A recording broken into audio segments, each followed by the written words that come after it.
La rédemption a solutionné le problème de la rébellion de Satan. Ce n'est pas seulement la croix de Christ qui a remporté la victoire sur Satan, mais aussi le sang de Christ.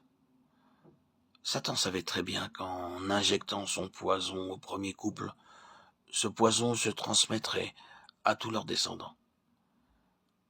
C'est pourquoi Satan, par la fornication spirituelle commise avec nos premiers parents, a injecté dans l'âme le poison mensonger du péché. Depuis, la vie de l'âme est dans le sang, Lévitique 17, 11, et ainsi, la vie pécheresse s'est reproduite à travers les générations. Tous les hommes sont sortis d'un même sang, Acte 17, 16. Le poison du péché injecté dans le premier couple s'est répandu dans notre vie par le sang. Le sang de Christ ne contient pas de poison. Il est le précieux sang incorruptible. Sur la croix, il a porté les péchés de beaucoup et a répandu tout son sang jusqu'à la mort.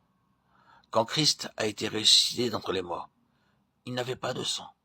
Après la résurrection, il avait des os et de la chair, mais pas de sang, parce qu'il a livré son âme à la mort. Ésaïe 53, 12. En Christ, notre sang a déjà été versé. Satan, par conséquent, n'a plus de base pour opérer dans nos vies. Le sang de Christ a détruit et réduit à néant Satan et tout ce qui est sien. Par la rédemption, Christ régla aussi le problème du péché de l'homme. Nos péchés exigeaient la mort de Christ.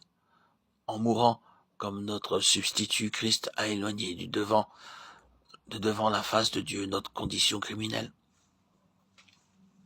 en nous englobant dans sa mort. Il nous a délivrés de la domination du péché.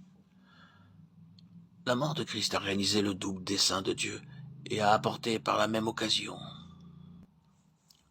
une solution aux deux problèmes que Dieu devait résoudre. C'est la victoire de Christ, la victoire qu'il s'est déjà acquise.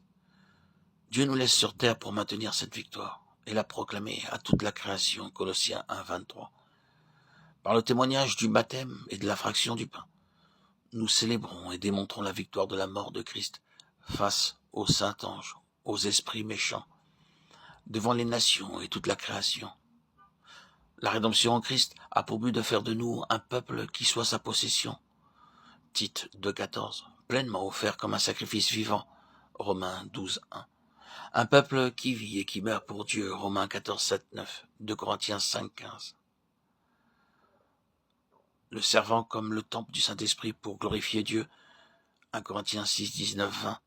Magnifier Christ en nous, soit par la vie, soit par la mort. En somme, un peuple qui puisse déclarer Christ est ma vie.